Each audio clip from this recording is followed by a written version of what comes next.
Mesdames, Mesdemoiselles et Messieurs, bonsoir et bienvenue sur Numidia TV pour le 19-15. Sans plus attendre, les principaux titres d'aujourd'hui. La présidence de la République s'explique sur les changements opérés au sein du DRS. Issa Drabarab annonce son retour au pays à la fin de sa mission au Brésil, après que la DGSN ait affirmé l'inexistence d'une action de justice intentée contre lui. Le secteur agricole dispose des potentialités propres à tirer la croissance vers l'avant. L'agriculture, longtemps délaissée, est redevenue la priorité pour la relance économique en Algérie. Brésil, Dilma Rousseff, la présidente du Brésil, dans l'œil du cyclone. La menace d'une destitution après le lancement de 2 enquêtes sur sa gestion. Nous débutons ce journal avec la présidence qui sort de son mutisme et explique les changements opérés au sein du DRS qui s'inscrivent, d'après elle, dans le cadre d'un renforcement de la capacité et de l'efficacité des services de renseignement du pays, a indiqué aujourd'hui jeudi la présidence de la République. Ces changements et ces réorganisations au niveau du DRS portent sur une architecture en place depuis un quart de siècle déjà et ont pour objectif de renforcer la capacité et l'efficacité des services de renseignement du pays et de les adapter aussi aux mutations politiques nationales, a expliqué la même source dans un communiqué. C'est dans le contexte d'un large mouvement de réformes sécuritaires et politiques mis en route en 2011 avec la levée de l'état d'urgence et la mise en chantier de plusieurs lois à portée politique que le processus, ajoute-t-on, sera couronné prochainement par un projet de révision constitutionnelle. La présidence de la République précise en outre que ces réformes ont également concerné chaque fois que nécessaire les institutions chargées de la préservation de la sécurité, à l'image des réorganisations entamées et des changements réalisés au niveau du DRS. Diplomatie, le ministre d'État, ministre des Affaires étrangères, de la coopération internationale, M. Ramtan Lamamra, a présidé ce jeudi à Alger la cérémonie de célébration de la journée de la diplomatie algérienne au siège de son ministère. La prestigieuse épopée de la diplomatie de combat de l'Algérie a été particulièrement mise en avant. Plus de détails avec Abdelhak Bouatoura. Après la levée des couleurs nationales et la pose d'une gerbe de fleurs à la mémoire des martyrs algériens, M. Lamamra, qui était accompagné des cadres du ministère, a visité le chantier de l'Institut diplomatique et des relations internationales IDRI, dont le bâtiment est situé à l'intérieur du siège du ministère. Le chef de la diplomatie algérienne a également inauguré le centre de veille et de gestion des crises, qui est une nouvelle structure qui s'inscrit dans une perspective d'aide à la décision à travers la collecte et l'analyse de l'information stratégiquement pour anticiper et gérer les crises de toute nature. À cette occasion, M. Lamamra a symboliquement donné le message de l'entrée en fonction du centre à l'ensemble des postes diplomatiques et consulaires d'Algérie à l'étranger. La journée de la diplomatie algérienne est célébrée le 8 octobre de chaque année. C'est un événement qui coïncide avec le jour où le premier président de l'Algérie indépendante, M. Ahmed Ben Bella, avait hissé le drapeau algérien au siège des Nations Unies à New York le 8 octobre 1962.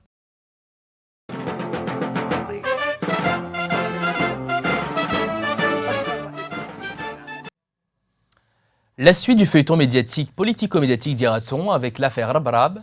Issa Drabarab décide de rentrer au pays à la fin de sa mission au Brésil après que le directeur général de la Sûreté nationale, le général-major Abdelghani Hamel, ait déclaré qu'aucune action n'a été intentée contre l'homme d'affaires algérien. Sujet détaillé avec Abdelhak Bouatoura.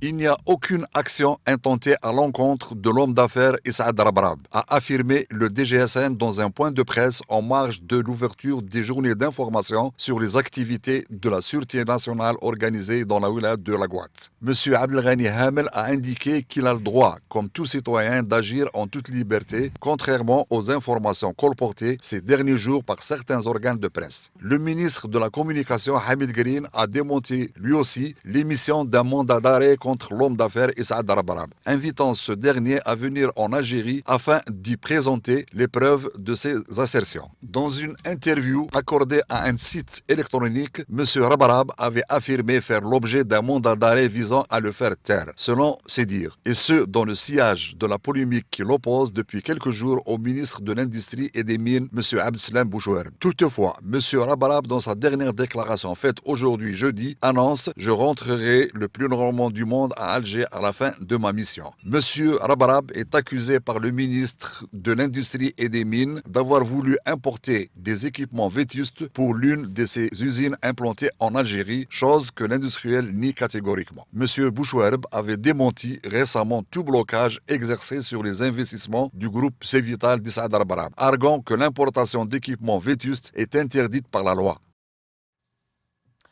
Économie, disposant d'un potentiel important qui s'est soldé par un taux de croissance de 11% ces 4 dernières années, l'agriculture représente un instrument à même de contribuer fortement à tirer la croissance vers l'avant, affirme le ministre de l'Agriculture, du Développement rural et de la Pêche. Le compte-rendu de Neriman Erzgen.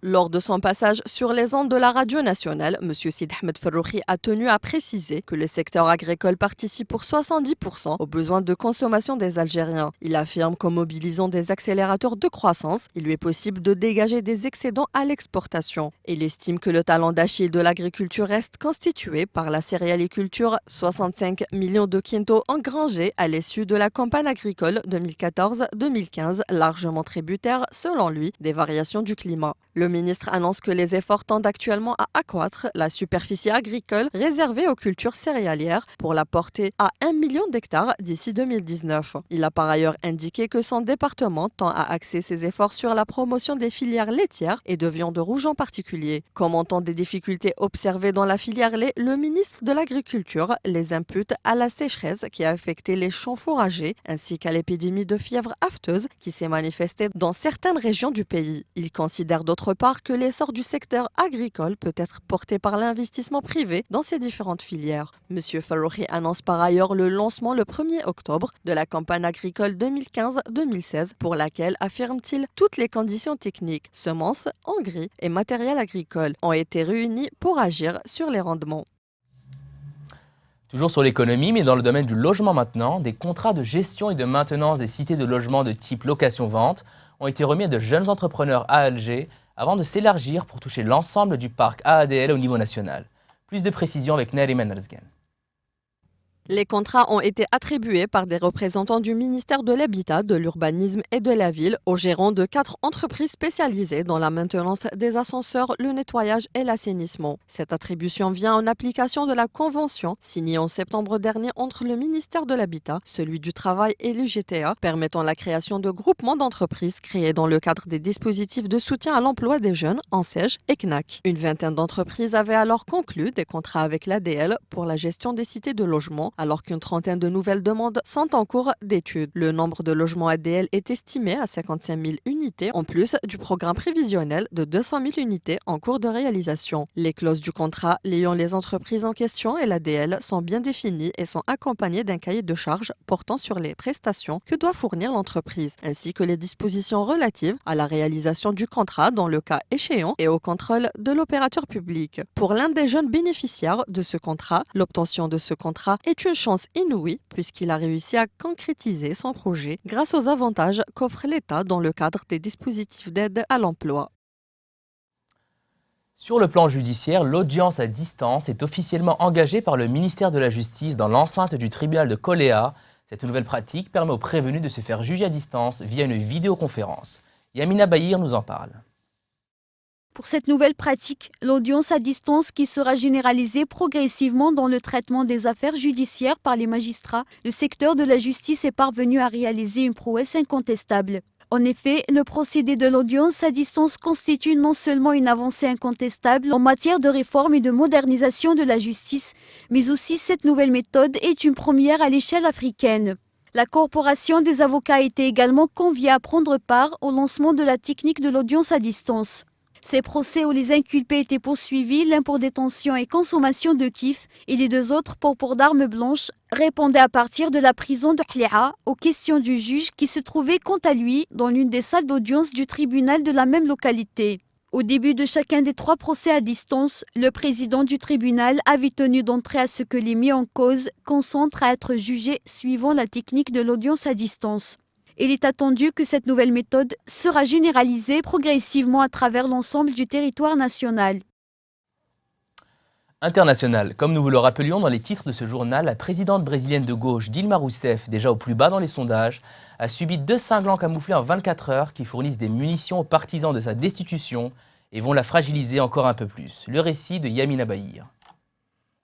Mardi soir, pour la première fois depuis 1936 au Brésil, le tribunal des comptes de l'Union a adopté à l'unanimité un rapport non contraignant préconisant aux parlementaires de rejeter les comptes publics présentés par le gouvernement pour 2014. Les comptes ne sont pas en état d'être approuvés. Nous recommandons le rejet par le Congrès national, a déclaré Augusto Nardes, le rapporteur de cette juridiction chargé de contrôler la régularité des comptes publics. Le tribunal supérieur électoral avait ouvert le feu en relançant une enquête sur la campagne présidentielle de 2014 ayant abouti à la réélection disputée de Mme Rousseff sur fond d'accusation par l'opposition de financement illicite en marge du vaste scandale de corruption qui éclabousse le géant public pétrolier Petrobras. Les issues des deux procédures sont incertaines et il est fort possible qu'elles ne débouchent finalement sur rien. Mais les deux épées de Damoclès qui viennent de se matérialiser au-dessus de la tête de la présidente vont empoisonner un peu plus le climat politique au Brésil au moment où le géant émergent d'Amérique latine est embourbé dans une sévère récession économique. Dans le cas le plus défavorable pour Mme Rousseff et le Parti des travailleurs au pouvoir depuis 2003, la justice électorale pourrait finir par invalider l'élection de Mme Rousseff et de son vice-président Michel Temer, ce qui déboucherait sur la convocation d'un nouveau scrutin. Palestine, les députés arabes veulent se rendre sur l'esplanade des mosquées, défiant ainsi Netanyahou. Afghanistan, Obama présente ses excuses à Médecins sans frontières pour le bombardement d'un hôpital à Kunduz qui a fait 22 morts.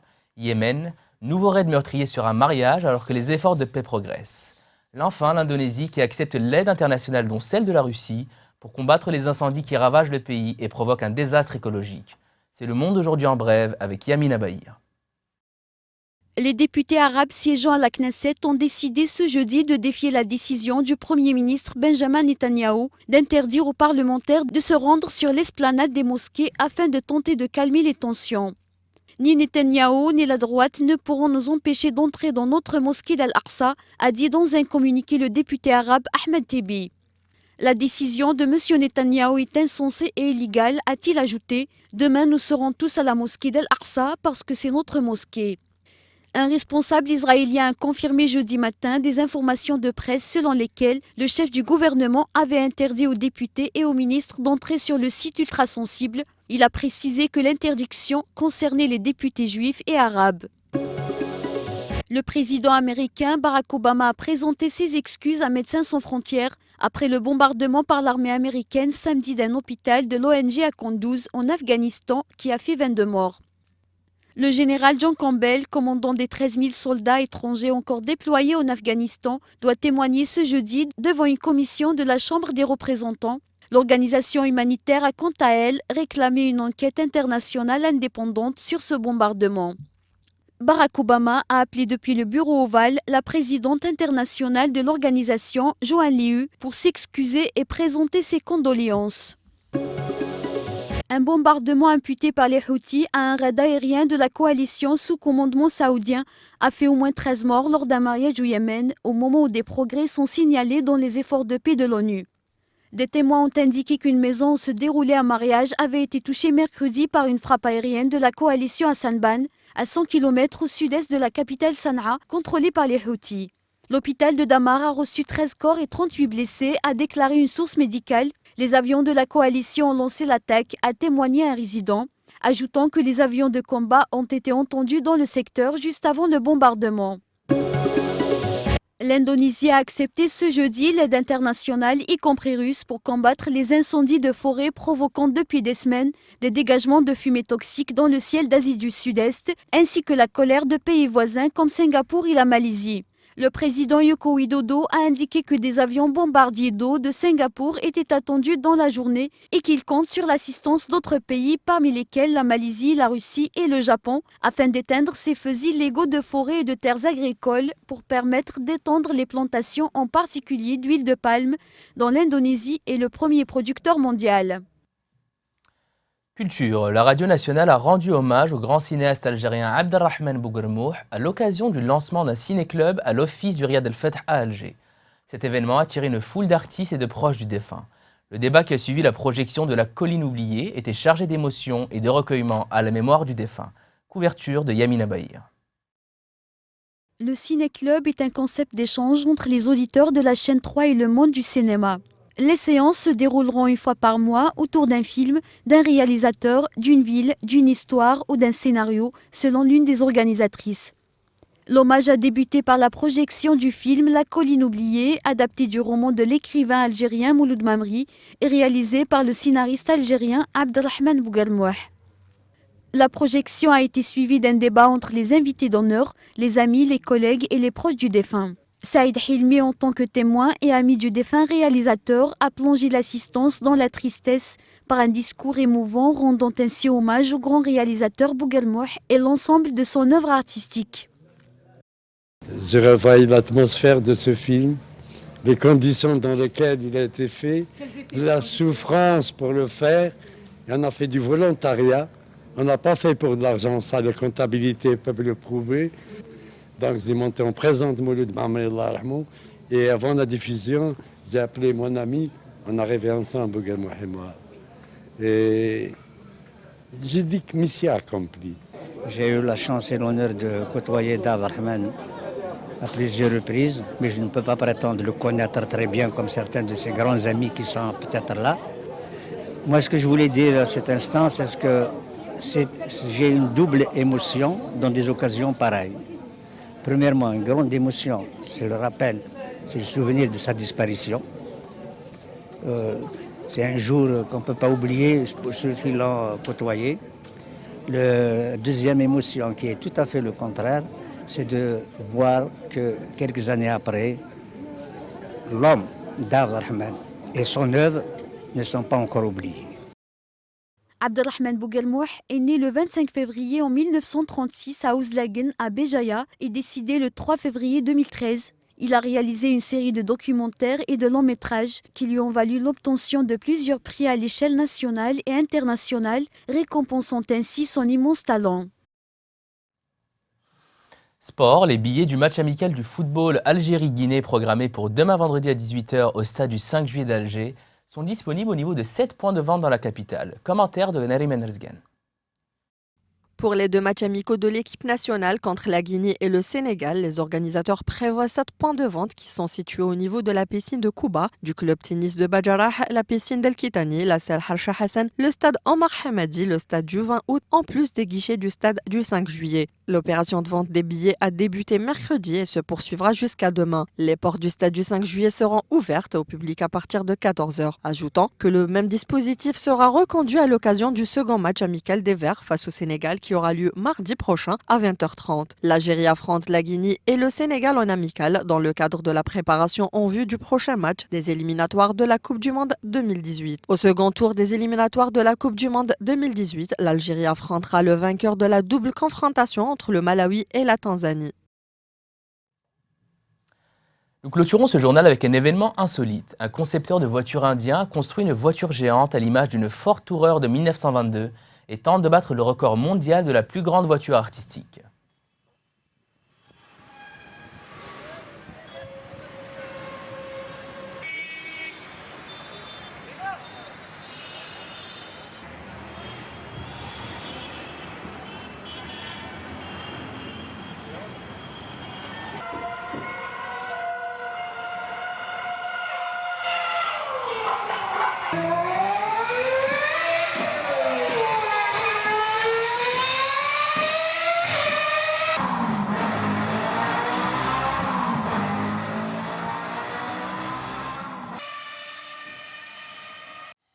C'est la fin de ce journal, merci de nous avoir suivis. Restez sur Numidia pour la suite des programmes et rendez-vous demain à la même heure.